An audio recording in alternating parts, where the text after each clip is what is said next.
Okay, these are the physical properties of metals listed down. The first one, metals are hard and solid. At room temperature we are talking about. If they are hard and solid, they have a high density. Second point.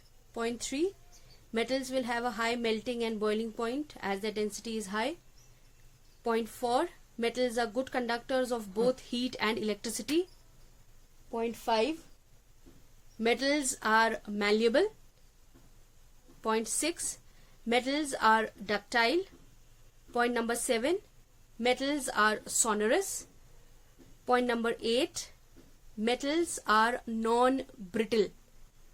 Point 9, metals have a luster.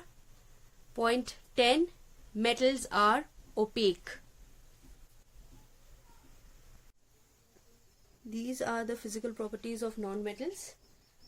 First one, non-metals are soft. They are usually gases, sometimes solids as well as liquids. They have low densities. Since they have low densities, they are going to have low melting and boiling point. Point number 4, non-metals, they are generally poor conductors of heat as well as electricity. Number 5, non-metals are non-malleable. Number 6, non-metals are non-ductile. Number 7, non-metals are non-sonorous. Point number 8, non-metals are brittle. Point number 9, non-metals do not have a luster. Point number 10, non-metals are generally transparent. They allow some amount of light to pass through them. Now these are some terms that we have come through in the properties. So I'll quickly discuss it. Malleable, which is the first one, it means that the substance can be beaten into sheets, just as we have the tin sheets or the iron sheets that we use in our roof. That is malleable. Second one, ductile. It can be drawn into wires, just as the copper wires that we have at our home or the wires that we use for fencing. Third one, sonorous. It produces a ringing sound when struck, such as the bell in your school. When you strike it with a hammer, it is going to produce a ringing sound. Fourth one, luster. It has a shine. Just as gold and silver, they have shine in them. Then next one, conductor. It is going to allow heat as well as electricity to pass through it. The copper wire that we use in our home for electricity conduction, and the utensils at our home which allow the heat to pass through them while we are cooking the food.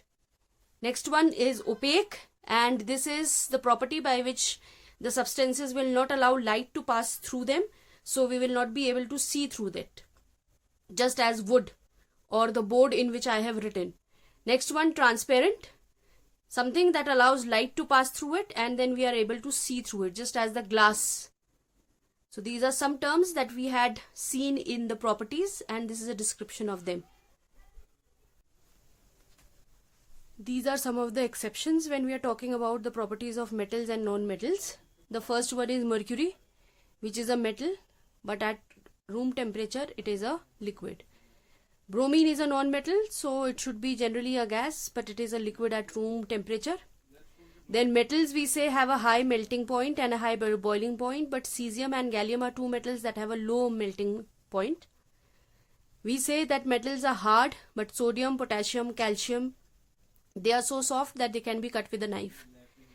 Then metals are good conductors of heat and electricity, but two of these metals, lead and mercury, are poor conductors.